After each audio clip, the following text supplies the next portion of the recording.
as I prepped the course material, I was reinvigorated in my appreciation for the depth of Van Til's insights.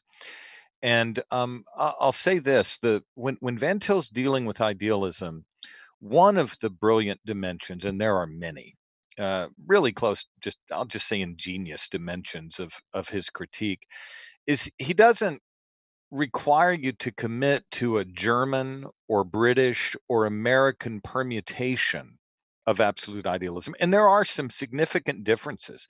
The Pringle Patterson volume on the development of idealism in recent thought, that volume gives you an overview, a very helpful overview of the different species of absolute idealism in those various expressions. But what Van Til was so helpful in seeing what helped me so much is he cuts underneath all of the cosmetic differences and he pinpoints the fact that the identity of the absolute requires time, change, and space-time particularity. It requires it. And the difference I see between Van Til and idealism is this. For Van Til, the absolute self-contained triune God, using language from Common Grace and the Gospel, gives the moment, the historical process, in its entirety, all of its meaning.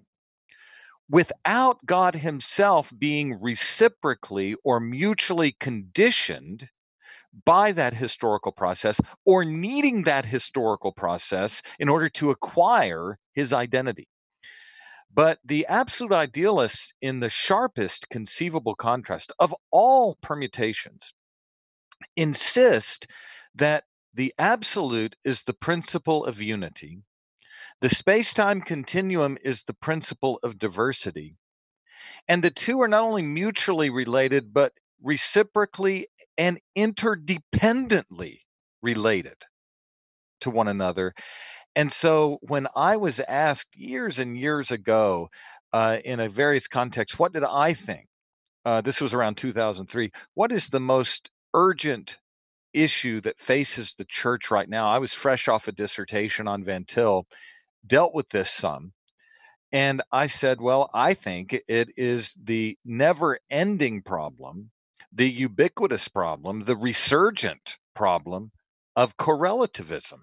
And I had in mind not just these idealists, but the problem of correlativism in a number of other more theological expressions as well. So I was hit again by the way Van Til didn't get focused on a specific idealist like the ones he was studying under at Princeton, the Americans, Royce or others, Bowman, others, but that he got underneath the entire edifice. And that shows you something of his unique genius, I think, because he not only sees through idealism, but as Jim knows so well, and the book that's turned into his dissertation, this one I think is the finest thing in print. It really is applicable to I think the generic insight that Van Til has about correlativism is so applicable to a wide variety of other theological approaches that I think include Barth. Even though Barth's going to be doing something different from the idealists, he's still, at the same time, every bit as correlativist as the idealists. And Van Til's insight catches all of that. And it's quite amazing because I think he uses the similar starting point, similar anti-correlativist starting point when he's critiquing a wide spectrum of philosophical and theological approaches.